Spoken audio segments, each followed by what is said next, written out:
BBC1. Hello, I'm Matt Brown in Sumatra. This is Foreign Correspondent.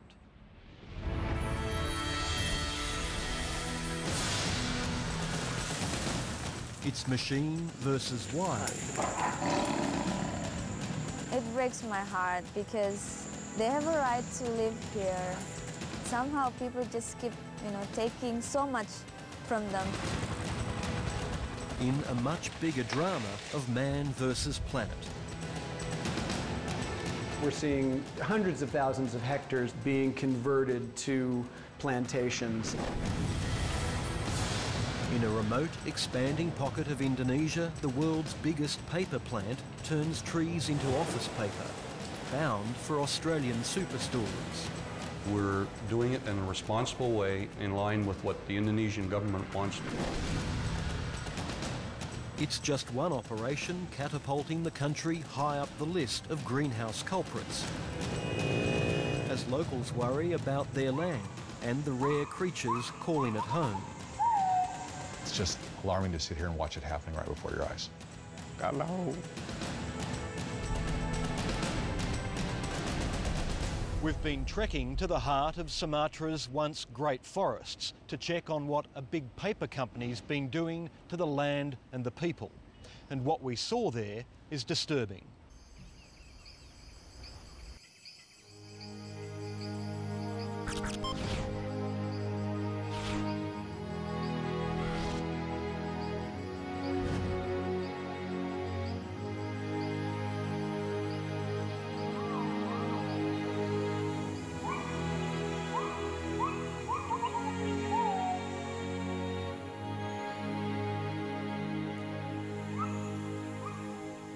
High in the hills of Riau province, the haunting call of the native gibbon heralds each new day.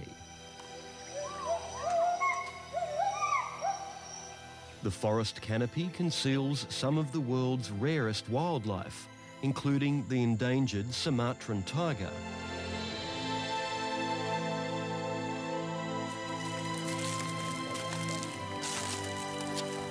Baru tadi kita lihat-lihat ke sana nggak ada. Camilla Parakasia and her team from the World Wildlife Fund track tigers searching for paw prints on the forest floor. Iya kan ini agak-agak berpasir toh. The magnificent predators have long been regarded with awe. Local people believe that tigers are their elders, the most respected ones. It's kind of like their guard. To say that, hey, you're doing this something bad, so I'm coming down here, I warn you. The team places cameras in strategic parts of the forest and sets them to automatically film passing tigers. When they get lucky, it's a sight to behold. So it's a thrill for us. It's just amazing feeling to see these cubs and healthy cubs playing. The Sumatran tiger has roamed here, isolated from the rest of the world, for at least 6,000 years. But their territory is under relentless assault, and now less than 400 tigers survive. Around 60% of Riau's forests have already been cleared to make way for vast palm oil and pulp and paper plantations. The tiger team's videos say it all. A male tiger sniffs the camera. A week later, bulldozers move in. The next day, another tiger wanders through the flattened land. I feel really sorry for the tigers because definitely it's really a bad sign for their future. There will be more forests destroyed. As the forest is cleared and replaced with plantations, the tigers are running out of room. And without the natural protection of the jungle, they can more easily fall foul of poachers. Just last month, this tiger was found in a plantation snared by a trap. After several days in agony, wildlife officials were called in. They shot him with tranquilizers, then he died.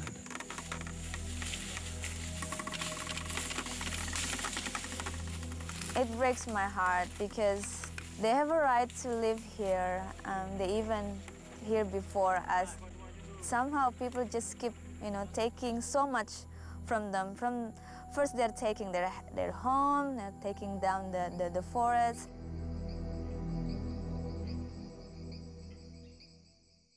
It's hard to imagine when there was still forest. Tracking tigers is a dream job for this recent university graduate, but Camilla wonders how long it may last. And with one of the world's biggest pulp and paper companies based here, pressure is growing.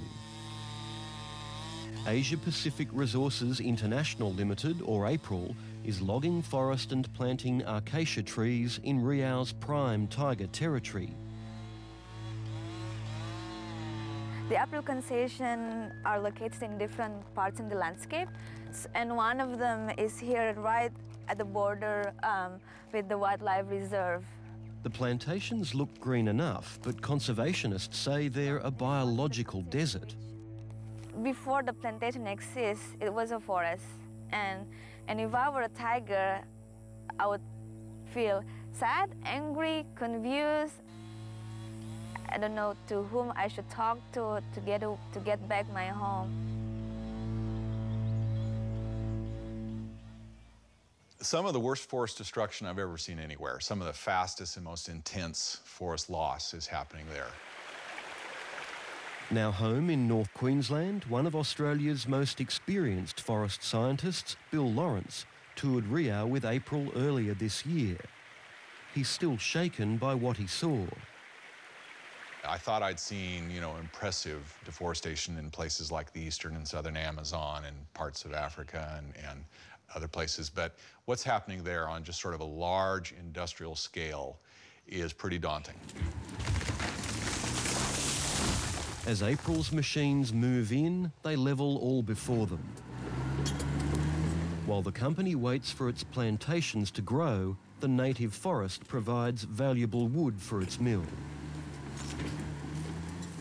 Our goal is to finish conversion as soon as we can and be 100% plantation fiber. Ideally, what you want to be doing is focusing on areas that have already been cleared. But when you're going in and just mowing down vast expanses of forest, and as I understand it, it's something on the order of about 70,000 hectares this year. So imagine clearing 140,000 footy fields of tropical rainforest just in 1 year to feed this giant pulp plant. I mean, that's really alarming. It's almost, an ecological Armageddon.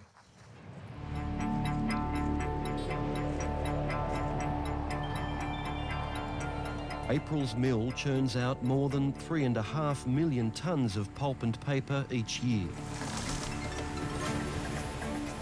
This sprawling factory is an elaborate one-stop shop. High-grade copy paper whips along at 100 kilometres an hour. These blocks of A4 will be familiar to many Australians. They're on the shelves of one of our biggest office suppliers, Officeworks. Fuji Xerox sells them as well. They've even got a green label lauding the use of plantation wood.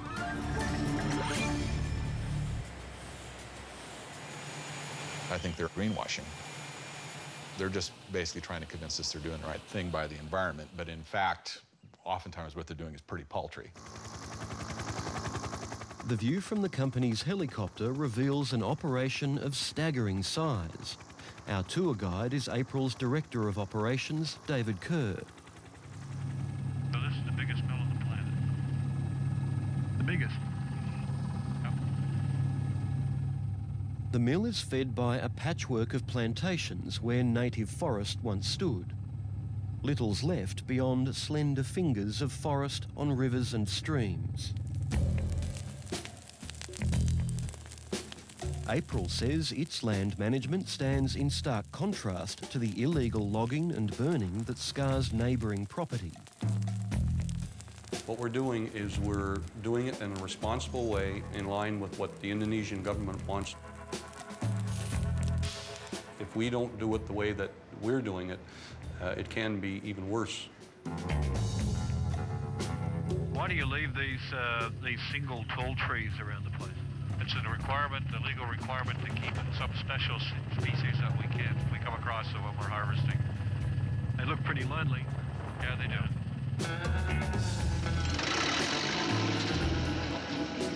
Mowing down vast expanses of primary forest and converting it into monocultures of exotic trees, which are grown to be 4 or 5 years old and then cut down like you'd cut the grass and turned into paper pulp. This is not something I define as environmentally sustainable. It's something different altogether.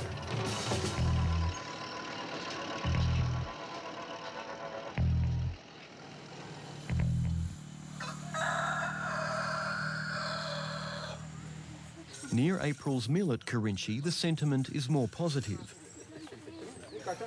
The villagers the company introduced us to say their lives have changed for the better.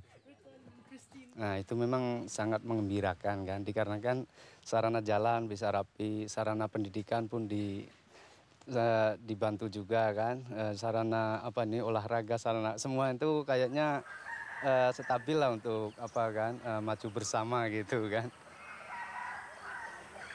Nah, jadi ya sangat senang lah kedatangan ada perusahaan, ada masuk kemari peduli masyarakat kan gitu. Jadi masyarakat pun ya saling menghargai, menghormati gitu.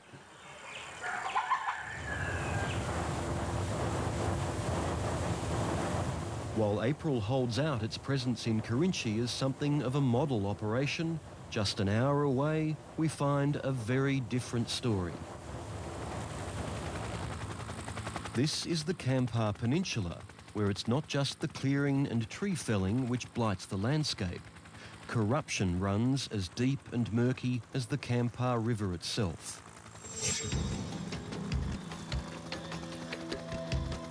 Many of the companies here found a local governor only too willing to accommodate their operations for the right price. And if it wasn't for a diligent local police chief named Pak Sujiptadi, a catalogue of bribes and dodgy permit deals would never have been exposed. Pak Suciptadi saat itu sangat luar biasa, sangat bagus. Dia tidak peduli dengan kontroversi atau tekanan dari siapapun di saat itu. Bahkan banyak sekali tokoh-tokoh politisi di Riau saat itu menghujat mereka dan tokoh-tokoh masyarakat yang saat itu menghujat dia tidak peduli. Sujiptadi stunned locals like environmental activist Zulfami, who were used to having their concerns swept aside by powerful officials. He investigated both the big companies and their smaller suppliers. Di belakang saya ini terjadi kerusakan hutan yang sangat hebat, yaitu akibat perizinan yang salah. The local governor was convicted of taking bribes in exchange for forestry concessions. He'd even cashed a cheque for $250,000 written by April's Indonesian subsidiary. I'm not aware of that incident, but I will say that we run this company with the highest standards of corporate governance, and we don't stand for any of our employees be involved in any illegal activities. April says the cheque was made out to one of its suppliers to pay for a shipment of wood, and the company did not authorise it to be used in any other way. But the exact role of April's subsidiary and the other companies was never properly examined. The police chief was suddenly transferred, and his successor shut down the investigation, citing a lack of evidence.